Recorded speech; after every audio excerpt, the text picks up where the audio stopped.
World വാർക്ക് കഴിഞ്ഞു അല്ലേ? നമ്മൾ വേൾഡ് വാർക്ക് കഴിഞ്ഞിട്ട് ഇനി അടുത്ത ചാപ്റ്ററിലേക്ക് വരാണ്. The Inter war period and the second world war. അതായത്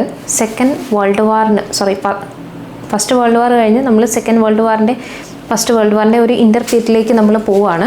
ആ ഒരു കാലഘട്ടത്തിൽ എന്തൊക്കെ ഇവിടെ നടന്നു എന്ന് നോക്കാം. അതായത് ഫസ്റ്റ് വേൾഡ് വാർ കഴിഞ്ഞല്ലോ, ഇനി എന്തൊക്കെയാണ് അവിടെ ആ ഒരു കാലഘട്ടത്തിൽ നടന്നതെന്ന് നോക്കാം. ഏറ്റവും ആദ്യം വാർ നടക്കുമ്പം നിങ്ങൾക്കറിയാമല്ലോ എന്തൊക്കെയാണ് അവിടെ പ്രശ്നങ്ങളാണ് ഉണ്ടാവുന്നതെന്ന്. ഉണ്ടായിരുന്ന പ്രശ്നങ്ങളൊക്കെ വലിയ പ്രശ്നങ്ങളുണ്ടാവും അല്ലേ? അപ്പോൾ ഏറ്റവും ആദ്യം കുറേ പീസ് ട്രീറ്റീസ്, സമാധാന ഉടമ്പടികൾ ഒരുപാട് വന്നു. അതിലൊന്നാണ് ഫസ്റ്റ് വേൾഡ് വാർ. ഏത് വർഷം തൊട്ട് ഏത് വർഷം വരെ ആയിരുന്നു ഫസ്റ്റ് വേൾഡ് വാർ? ഒന്ന് പറയാൻ പറ്റുമോ നിങ്ങൾക്ക്? ജസ്റ്റ് ഒന്ന് റീകോൾ ചെയ്തെടുത്ത് നോക്ക്. ഓക്കെ, ഫസ്റ്റ് വേൾഡ് വാർ കഴിഞ്ഞ സമയത്ത് ഈ പറയുന്ന എല്ലാ രാജ്യങ്ങളും പാരീസിൽ വെച്ച് ഒരു സമാധാന ഉടമ്പടി സൈൻ ചെയ്തിട്ടുണ്ടായിരുന്നു. പ്രധാനമായിട്ടും അതിൻ്റെ ലീഡേഴ്സിൻ്റെ അകത്ത് the important leaders conference where US President Woodrow Wilson and the British Prime Minister Lloyd George and the French Prime Minister George Clemenceau. ഇവർ 3 പേരും, അതായത് അമേരിക്ക, ബ്രിട്ടീഷ് ആൻഡ് ഫ്രാൻസ്, ഇവരുടെ 3 പ്രൈം മിനിസ്റ്റേഴ്സും തമ്മിലായിരുന്നു ഈ പറയുന്ന ഒരു കോൺഫറൻസ് നടന്നിട്ടുണ്ടായിരുന്നത്.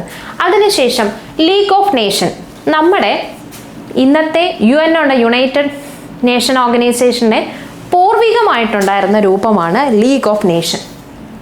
സമാധാനത്തിന് വേണ്ടി മാത്രം നിലകൊള്ളുന്ന ഒരു സംഘടന. ആ ലീഗ് ഓഫ് നേഷൻ ആയിരുന്നു ഏറ്റവും ആദ്യത്തെ സംഘടന. ഓക്കെ, ഈ ലീഗ് ഓഫ് നേഷൻ ആയിരുന്നു ഏറ്റവും ആദ്യം ഈ പീസ് കോൺഫറൻസ് ഒക്കെ ഇവിടെ കൊണ്ടുവന്നത്.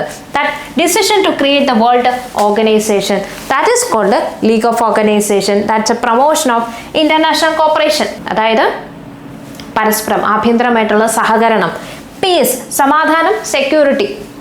ഇത്രയുമായിരുന്നു ഈ ലീഗ് ഓഫ് നേഷൻ മുന്നോട്ട് വെച്ച ആവശ്യങ്ങൾ. അതേപോലെ ദ കവനന്റ് എന്ന് പറയുന്നത് ഇറ്റ്സ് എ ഫോർമൽ എഗ്രിമെൻ്റ് ആണ് കേട്ടോ. 1919 ഈ പറയുന്ന ലീഗ് ഓഫ് നേഷൻ്റെ ഈ എഗ്രിമെൻ്റ് അക്സെപ്റ്റ് ചെയ്യുകയും ചെയ്തു. ഈ 1919 ഉണ്ടായിരുന്ന ഒരു ഇഷ്യൂ ഉണ്ടായിരുന്നു, വാഗൺ ട്രാജഡി. നിങ്ങൾക്ക് ഓർമ്മയുണ്ടോ? നിങ്ങൾക്ക് ഓർമ്മയുണ്ടെങ്കിൽ നിങ്ങൾക്ക് പെട്ടെന്ന് ഒന്ന് റീകോൾ ചെയ്യാൻ പറ്റുമെങ്കിൽ നല്ലതായിരുന്നു. ഓക്കെ, സോ ഞാൻ ജസ്റ്റ് ഈ ഇയർ കണ്ടപ്പോൾ പറഞ്ഞത് മാത്രമേ ഉള്ളൂ കേട്ടോ. ഓക്കെ, ഈ എഗ്രിമെൻ്റ് അനുസരിച്ച് എല്ലാ രാജ്യങ്ങളും അങ്ങോട്ടും ഇങ്ങോട്ടും സഹവർത്തിത്വത്തോടു കൂടി പ്രവർത്തിക്കണം എന്നുള്ളതായിരുന്നു ആവശ്യം. അതിൻ്റെ ഭാഗമായിട്ട് തന്നെ വന്നതാണ് ട്രെറ്റി ഓഫ് വേഴ്സാലിസ്, മറ്റൊരു സമാധാന ഉടമ്പടിയാണ്. ഈ ട്രെറ്റി ഓഫ് വേഴ്സാലിസ് ആക്ച്വലി ഇതൊരു പീസ് ട്രെറ്റിയാണ്. That is based on Wilson peace proposal or ഇതിൻ്റെ അകത്തൊരു 14 പോയിന്റ് അടങ്ങുന്ന ഒരു ട്രെറ്റിയാണിത്. ഇതിൻ്റെ അകത്ത് പറയുന്നത് peace, freedom, democracy, self determination, ഇതൊക്കെയാണ് ഇതിൻ്റെ അകത്ത് അവർ ആവശ്യപ്പെടുന്നത്. പക്ഷേ ഇതെല്ലാം തന്നെ വളരെ സിമ്പിളായിട്ട് ഇഗ്നോർ ചെയ്യപ്പെട്ടു പോയി എന്ന് പിന്നീട് നമുക്ക് കാണാനായിട്ട് പറ്റും. ഇവിടെ ട്രെറ്റി ഓഫ് വേഴ്സാലിറ്റീസ് ജർമ്മനിയുമായിട്ടായിരുന്നു. ഈ ട്രെറ്റി അനുസരിച്ച് എന്തൊക്കെയായിരുന്നു എന്ന് വെച്ചാൽ Germany was blamed the aggressor and forced to accept responsibilities and damage of the nation. First world വാറിൻ്റെ കാരണക്കാരാരാണ് എന്ന് നിങ്ങൾക്ക് വ്യക്തമായിട്ട് മനസ്സിലാക്കിയിട്ടുണ്ട്. പക്ഷേ ഈ ട്രെറ്റി ഓഫ് വേഴ്സാലിറ്റീസ് പ്രകാരം ജർമ്മനിയെ കംപ്ലീറ്റ്ലി ഒരു അക്രമം അഴിച്ചുവിടുന്ന ഒരു നേഷനായിട്ട് മനസ്സിലാക്കുകയും അംഗീകരിച്ചു മറ്റെല്ലാ രാജ്യങ്ങളും. അതേപോലെ തന്നെ ഈ വാറിൻ്റെ എല്ലാ തരത്തിലുള്ള ഡാമേജിൻ്റെ റെസ്പോൺസിബിലിറ്റീസും ഇവർ തന്നെ ഏറ്റെടുക്കണമെന്ന് എല്ലാ നേഷൻസും ആവശ്യപ്പെട്ടു. എല്ലാ നേഷൻസ് എന്നതിനേക്കാൾ കൂടുതൽ ബ്രിട്ടൻ, US ഇവരൊക്കെ ആവശ്യപ്പെട്ടു. അപ്പോൾ ജർമ്മനിയെ ഇല്ലാതാക്കുക എന്നുള്ളതാണ് ഈ ട്രെറ്റി ഓഫ് വേഴ്സാലിസ് എന്നതുകൊണ്ട് ഉദ്ദേശിക്കുന്നതെന്ന് മനസ്സിലാക്കുക. Second, Germany was pay $600 million to compensation. ഈ ജർമ്മനിയാണ് ഈ ആക്രമണം തുടങ്ങിയത്, അതുകൊണ്ട് തന്നെ ഈ വേൾഡ് വാർ തുടങ്ങിയ ആൾ തന്നെ വേണം ഈ പറയുന്ന എല്ലാ ഡാമേജസിനും എമൗണ്ട് പേ ചെയ്യാൻ, കോമ്പൻസേഷൻ കൊടുക്കാൻ, അത് കൊടുക്കണം. ദെൻ അടുത്ത് പറയുന്നത് എന്താ, ജർമ്മനിയുടെ കോൾ മൈനിങ് ഏരിയ ആയിട്ടുള്ള സാർ വാലി, ഇത് ആരുടെ കൺട്രോളിലേക്ക് കൊടുക്കണം? 15 വർഷത്തേക്ക് ഫ്രാൻസിന് അത് ട്രാൻസ്ഫർ ചെയ്ത് കൊടുക്കണം. എങ്കിൽ മാത്രമേ ഈ പറയുന്ന ഫ്രാൻസിൻ്റെ നഷ്ടങ്ങളൊക്കെ ഇവിടെ കോമ്പൻസേറ്റ് ചെയ്യാൻ പറ്റുള്ളൂ എന്നാണ് ട്രെറ്റി ഓഫ് വേഴ്സാലിസ് വഴി പറയുന്നത്. ഇനി 4th പോയിന്റ് എന്താണെന്ന് വെച്ചാൽ the newly created state Poland. First World വാർ കഴിഞ്ഞപ്പോൾ ഉണ്ടായതാണ് Poland. that provide a corridor and outlet to the Baltic Sea. And the port of Danzig, which lay the corridor, was made a free city that belongs to Germany. അതായത് ജർമ്മനിയെ completely damage ചെയ്യുക, ഇല്ലാതാക്കുക എന്നുള്ളതായിരുന്നു ഈ threat of വേഴ്സാലിസ് കൊണ്ടുള്ള ഉദ്ദേശം. അഞ്ചാമതും ആറാമതുമായി പറയുന്നത് എന്താണെന്ന് വെച്ചാൽ strength of German army was limited to 1 lakh. German ആർമിയുടെ സ്ട്രെങ്ത് കുറയ്ക്കാം, മിനിമം ഫോഴ്സ് ഓഫ് നേവിയും ആർമിയും ഒക്കെ ആയിരിക്കുക. And Germany's colonial possessions divided amongst the various powers in the Europe. എല്ലാ തരത്തിലും ജർമ്മനിയെ ഇല്ലാതാക്കുക. അതിനുശേഷം മറ്റുള്ള രാജ്യങ്ങളെല്ലാം ജർമ്മനിയെ നല്ല രീതിയിൽ ചൂഷണം ചെയ്യുക, ഉപയോഗിക്കുക എന്നുള്ളതാണ്. സോ അതുകൊണ്ട് തന്നെ ട്രെറ്റ് ഓഫ് വേഴ്സാലിസ് ഈ പറയുന്ന പോലെയൊന്നും ഇവിടെ പാലിക്കപ്പെട്ടിരുന്നില്ല എന്ന് മനസ്സിലാക്കുക. ഓക്കെ, ഇത് മറ്റുള്ള യൂറോപ്യൻ നേഷൻസ് കംപ്ലീറ്റ്ലി ഇവരെയൊക്കെ ഉപയോഗിച്ചു. പോളണ്ട്, ദെൻ അതിൻ്റെ താഴെ ചെക്കോസ്ലോവാക്യ, ഓസ്ട്രിയ, ഹംഗറി പോലെയുള്ള സ്ഥലങ്ങൾ. ദെൻ അതിനും ഈ ജർമ്മനിയുടെ താഴെയായിട്ടാണ് ഇറ്റലി വരുന്നത്. ഇത് ആ ഒരു കാലഘട്ടത്തിലെ മാത്രം മാപ്പാണ് നോക്കുന്നത് കേട്ടോ.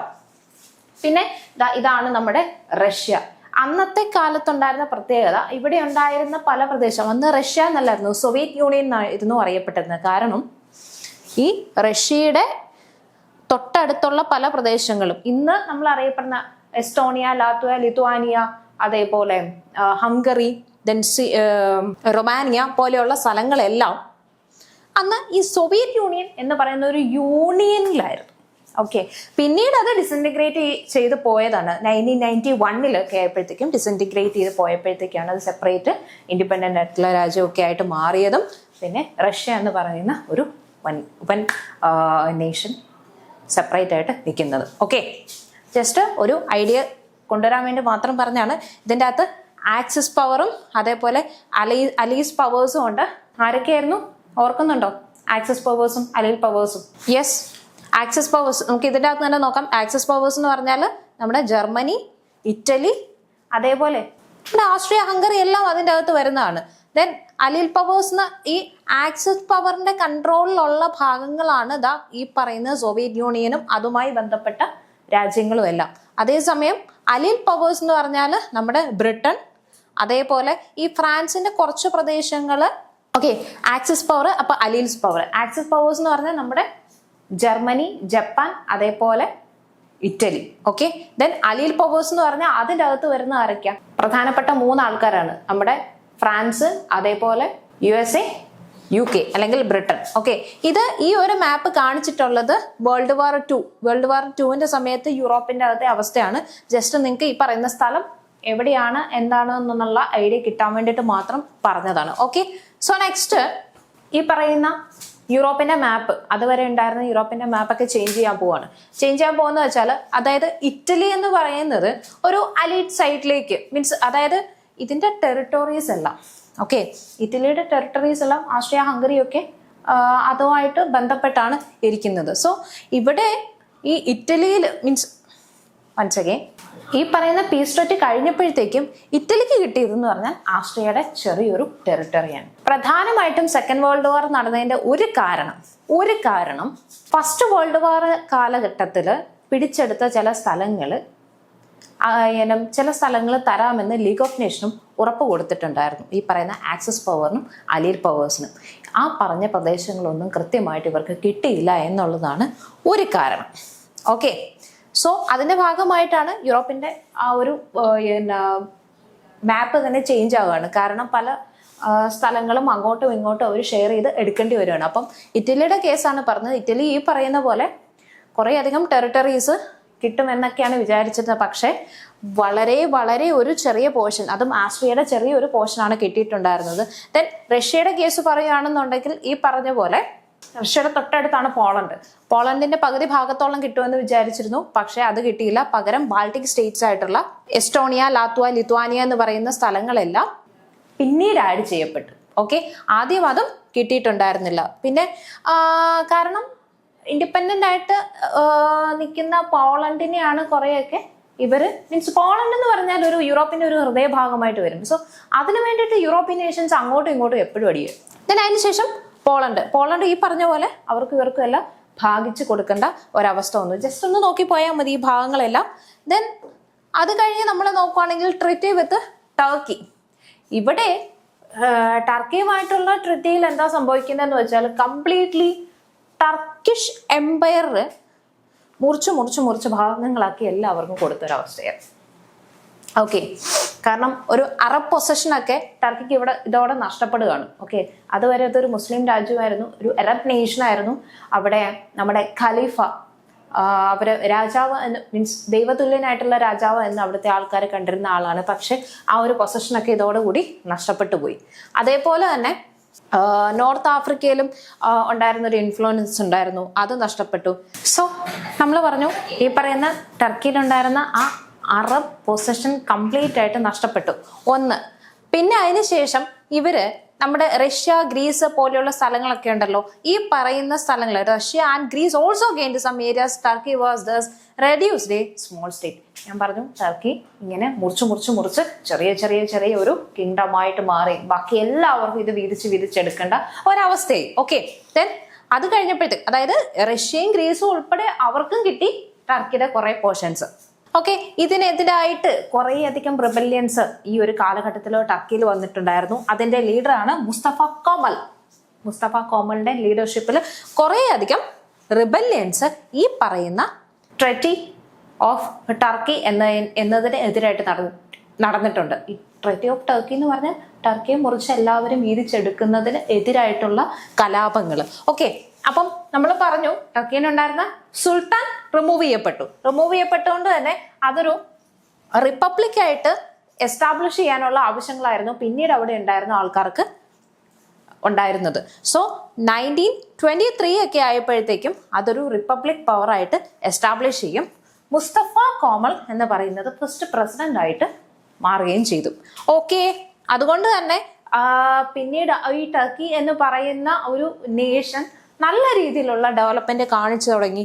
സോ അതുകൊണ്ട് തന്നെ ആ മോഡേണൈസേഷൻ നടന്നത് കൊണ്ട് തന്നെ ആൾക്കാര് ഈ പറയുന്ന അദ്ദേഹത്തിന്റെ ലീഡർ മീൻസ് അവിടുത്തെ ലീഡർ ആരാ, അല്ലെങ്കിൽ ഫസ്റ്റ് പ്രസിഡന്റ് ആയിട്ടുള്ള ആളാരാ, മുസ്തഫ കോമൽ. ഈ മുസ്തഫ കോമലാണ് ഫാദർ ഓഫ് ടർക്ക് അല്ലെങ്കിൽ അത്രൂഖ് എന്നുള്ള പേരിൽ ജനങ്ങള് വിളിച്ചിരുന്നത്. അത്രൂഖ് അല്ലെങ്കിൽ ഫാദർ ഓഫ് ടർക്സ്.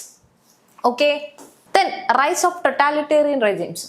ഇവിടെ നമ്മൾ നോക്കാൻ പോകുന്നത് ഫാസിസം, നാസിസം പോലെയുള്ള കാര്യങ്ങളൊക്കെ ഇനി എങ്ങനെയാണ് എമേർജ് ചെയ്യുന്നതെന്നാണ്.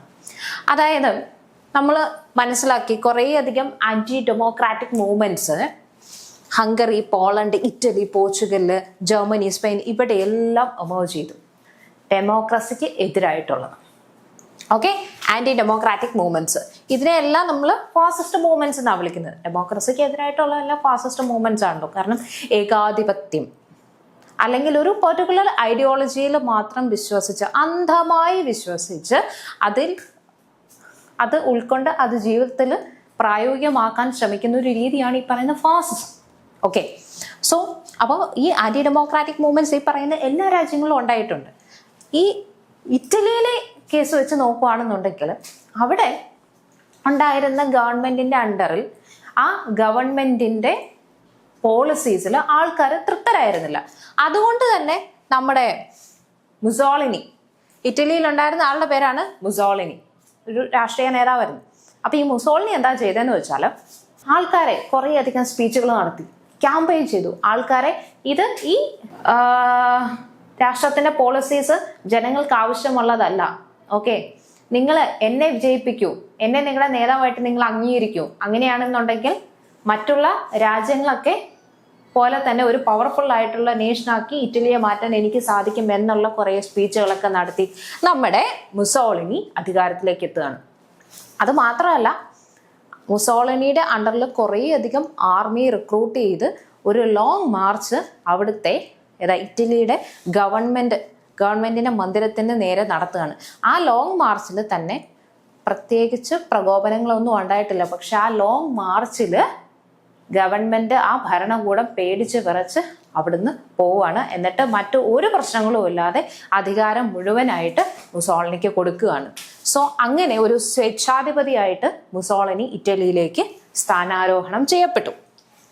സോ ഈ ഇറ്റലിയിൽ ഫാസിസം ഇൻട്രൊഡ്യൂസ് ചെയ്തപ്പോൾ കുറേയധികം ആന്റി ഡെമോക്രാറ്റിക് മൂവ്മെന്റ്സ് ഉണ്ടായെന്ന് നമ്മൾ പറഞ്ഞു. സോ ഈ ഫാസിസം വന്നപ്പോൾ അതിൻ്റെ അകത്ത് പറഞ്ഞ ഫാസിസത്തിന്റെ പ്രധാനപ്പെട്ട ഫീച്ചേഴ്സ് എന്ന് പറഞ്ഞാൽ, മെയിൻ ഫീച്ചേഴ്സ് എന്ന് പറഞ്ഞാൽ നിങ്ങൾ ഓർത്തിരിക്കേണ്ടതാണ് ഏത്, ഒപ്പോസിഷൻ ടു ഡെമോക്രസി. ഡെമോക്രസിക്ക് എതിരായിരിക്കണം, നോ ഡൗട്ട് അല്ലേ. അതേപോലെ സോഷ്യലിസം ഉണ്ടാവണം. സോഷ്യലിസം സാധാരണക്കാർക്കും ഒരേപോലെ ജീവിക്കാൻ സാധിക്കണം. റിച്ച് പുവർ എന്ന് പറയുന്ന ഒരു ഡിസ്റ്റിങ്ഷൻ അവിടെ വേണ്ട. പ്രൈവറ്റ് ആയിട്ടുള്ള പ്രോഫിറ്റുകൾ ഉണ്ടാവാൻ പാടില്ല, പബ്ലിക്കിനായിരിക്കണം അത് കിട്ടേണ്ടിയിരുന്നത്. ഓക്കെ, അതാണ് socialism. Then establishment of dictatorial rule, സ്വേച്ഛാധിപത്യം, ഒരാള് ഒരേ ഒരു നേതാവ്, ഒരേ ഒരു രാജ്യം, ഒരേ ഒരു നേതാവ്. ഓക്കെ, അപ്പോൾ സ്വേച്ഛാധിപത്യം. പിന്നെ എക്സ്ട്രീം നാഷണലിസം ആൻഡ് മിലിറ്ററിസം, ഫുൾ സ്ട്രെങ്തുള്ള ഒരു ആർമി ഉണ്ടായിരിക്കണം എപ്പോഴും. അതേപോലെ തന്നെ തീവ്രമായിട്ടുള്ള ദേശീയത, രാജ്യത്തോടുള്ള അഭിനിവേശം, അതിശക്തമായിട്ടുള്ള അഭിനിവേശം, ഇതൊക്കെയായിരുന്നു പ്രധാനമായിട്ടും നമ്മുടെ ഫാസിസത്തിന്റെ ഫീച്ചേഴ്സ്. അപ്പൊ ഇവിടെ നമ്മുടെ മുസോളിനി കുറേയധികം, അതായത് പണ്ടുണ്ടായിരുന്ന റോമൻ എംപയറിന്റെ ഒരു പവർ ഇനി ഇറ്റലിക്ക് കൈവരണം, അല്ലെങ്കിൽ അന്നുണ്ടായിരുന്ന അതേ സ്ട്രെങ്തിൽ ഇറ്റലി വരണം എന്നുള്ള ആവശ്യങ്ങളൊക്കെ ആയിരുന്നു മുസോളിനി മുന്നോട്ട് വെച്ചത്. ആൾക്കാരിലേക്ക് ഇതൊക്കെ പകർത്താനായിരുന്നു ശ്രമിച്ചുകൊണ്ടിരുന്നത്. സോ അതുകൊണ്ട് തന്നെ അത്രയും പവർഫുൾ ആയിട്ട് ആർമി ഇവർ കൊണ്ടുവരാനും തുടങ്ങി. സോ ഈ ആർമിയെ വിളിക്കുന്ന പേരാണ് ബ്ലാക്ക് ഷർട്ട്സ്. നമ്മൾ ചില നേതാക്കന്മാരുടെ പ്രസംഗത്തിലൊക്കെ അങ്ങ് അലിഞ്ഞ് ലയിച്ച് ചേർന്ന് പോകാറില്ലേ? ശരിയാ, ഇങ്ങനെയൊക്കെയായിരുന്നു വരേണ്ടിയിരുന്നത്. നമ്മളൊക്കെ എന്ത് കഷ്ടപ്പെട്ടാണ് ജീവിക്കുന്നത്. ഇദ്ദേഹം പറയുന്ന പോലെ ആയിക്കഴിഞ്ഞാൽ നമ്മൾക്കും നല്ലൊരു ജീവിതം ഉണ്ടാവും എന്ന് പറഞ്ഞാൽ ചില ആൾക്കാർ നമ്മൾ കൺവിൻസ് ചെയ്യാനായിട്ട് പെട്ടെന്ന് സാധിക്കുന്ന ചില ആൾക്കാരുണ്ടോ. സോ അങ്ങനെയുള്ള ഒരു അട്രാക്റ്റീവ് പേഴ്സൺ കൂടിയായിരുന്നു ഈ പറയുന്ന മുസോളിനി.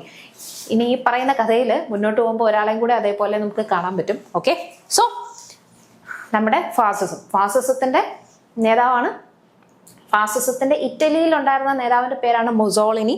സോ മുസോളിനിയുടെ ആർമിയാണ് ബ്ലാക്ക് ഷർട്ട്സ് എന്ന് പറയുന്നത്.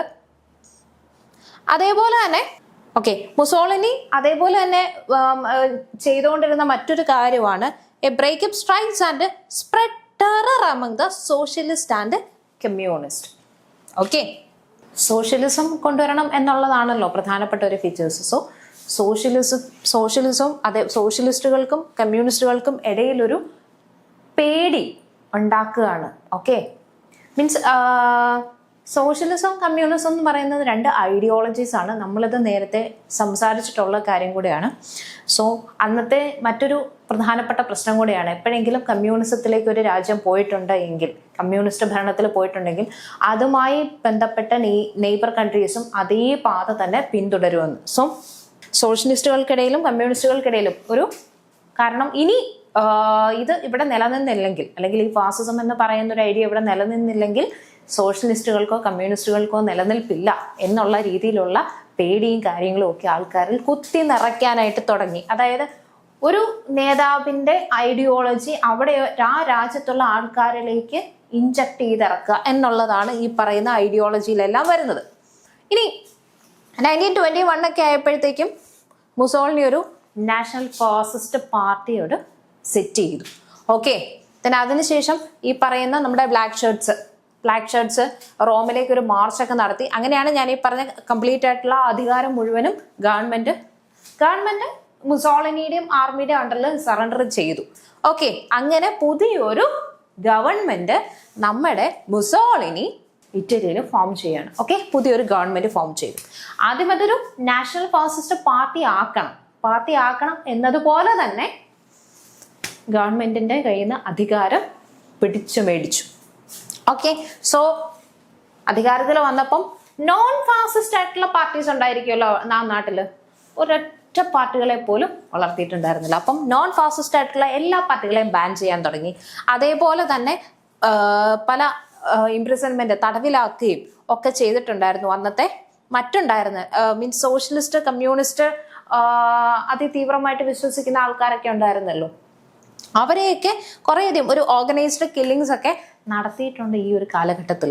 ഓക്കെ, സോഷ്യലിസം ആണെങ്കിലും കമ്മ്യൂണിസം ആണെങ്കിലും അധികം ഒന്നും വളരാനായിട്ട് സംഭവിച്ചിട്ടുണ്ടായിരുന്നില്ല ഈ ഫാസിസം എന്ന് പറയുന്ന ഐഡിയയിൽ. ഓക്കെ, ശരി. അപ്പം കാരണം പ്രൈമറി ആയിട്ട് നിൽക്കേണ്ടത് ഫാസിസം എന്ന് പറയുന്ന ഐഡിയോളജി ആയിരിക്കണം. അതിന് താഴെ മാത്രം മതി ഈ കമ്മ്യൂണിസവും അതേപോലെ സോഷ്യലിസവും. ഓക്കെ, പക്ഷേ ഇതിന്റെ ഫീച്ചേഴ്സിൽ ഒന്നാണ് ആൾക്കാരെ പ്രൊമോട്ട് ചെയ്ത മീൻസ് അട്രാക്ട് ചെയ്യാനായിട്ട് പറഞ്ഞ വേർഡ്സിൽ ഒരു മെയിൻ ഫീച്ചറാണ് പറയുന്ന പോലെ സോഷ്യലിസം. ഓക്കെ, അപ്പം ഏകദേശം നിങ്ങൾക്ക് ഒരു ഐഡിയ കിട്ടിക്കാണുമെന്ന് ഞാൻ വിചാരിക്കുന്നു നമ്മുടെ ഫാസിസത്തെ പറ്റി.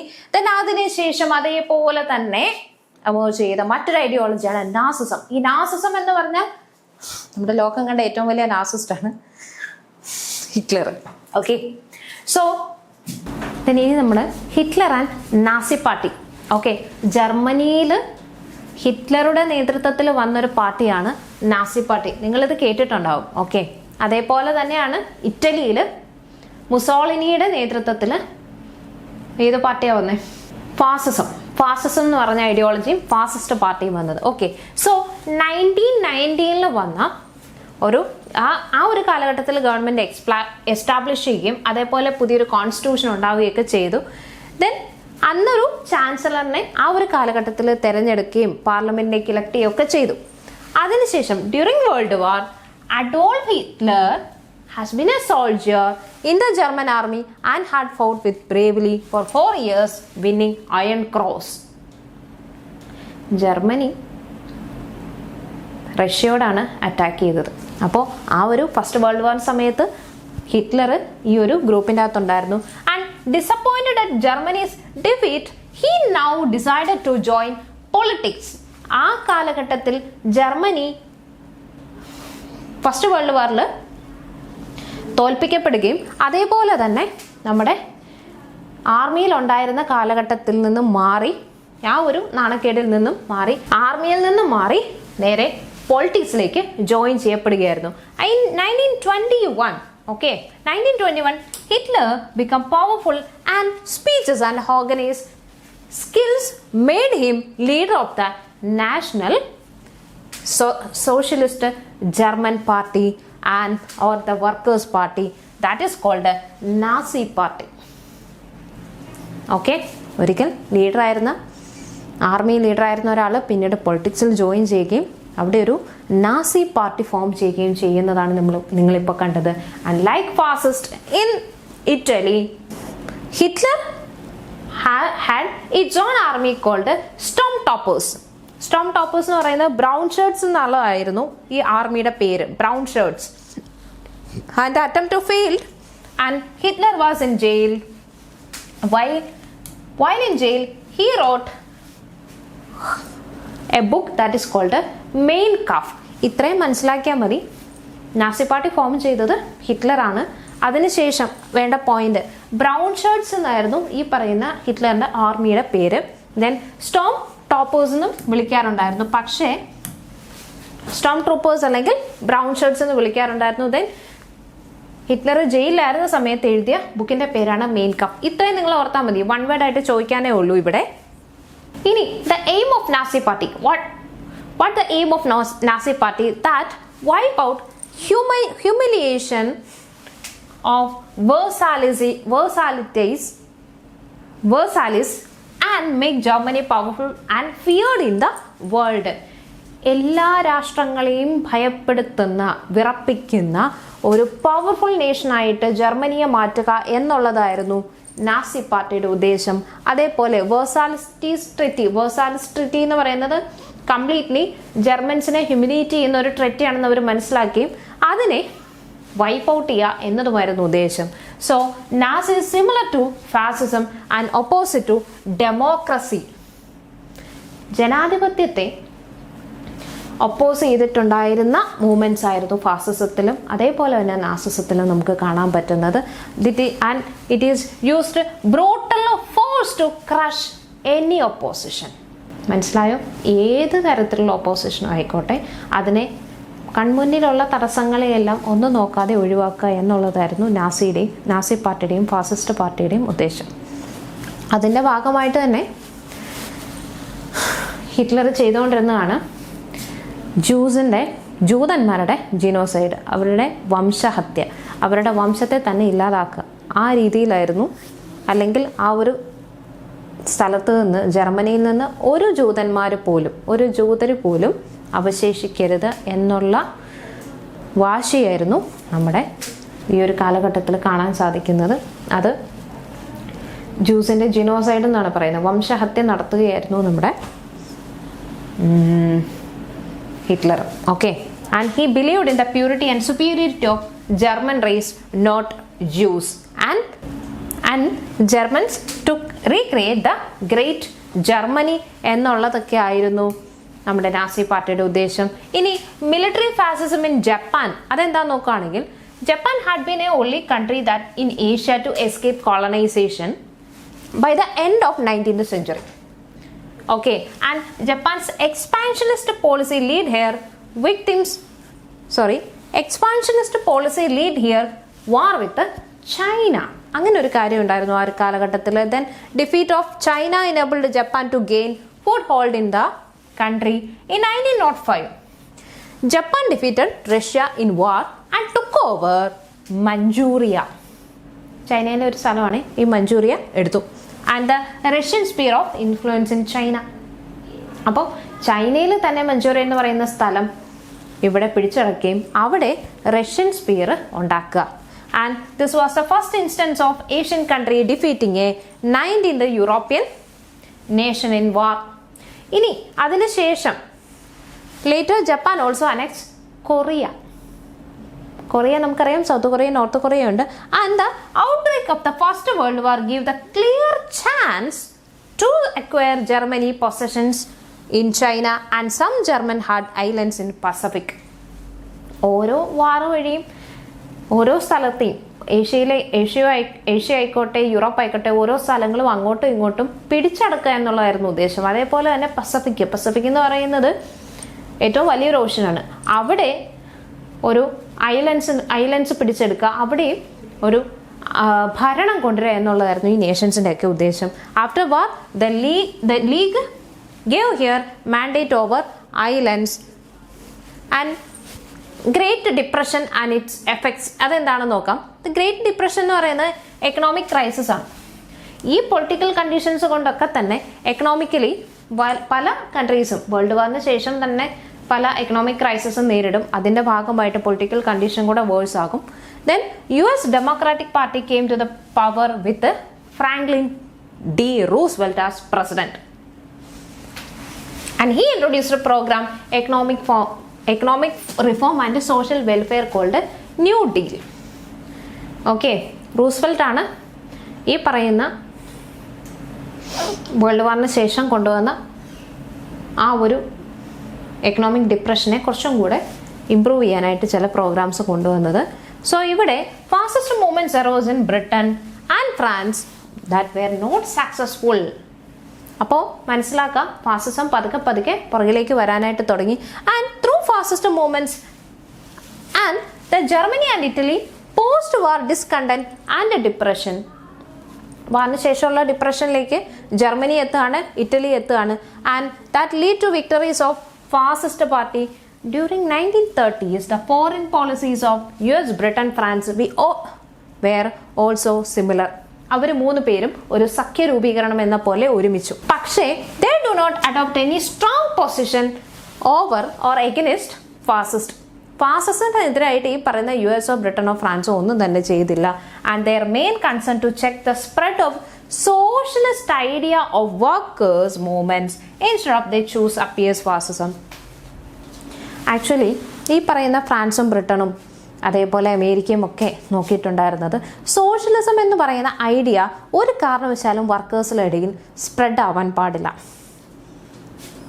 അങ്ങനെ സ്പ്രെഡ് ആയി കഴിഞ്ഞാൽ പിന്നെ ഈ പറയുന്ന പൊളിറ്റിക്കൽ സ്ട്രക്ചർ ആ കാലഘട്ടത്തിൽ അങ്ങനെ കൊണ്ടുപോകാനായിട്ട് സാധിക്കുന്നുണ്ടായിരുന്നില്ല.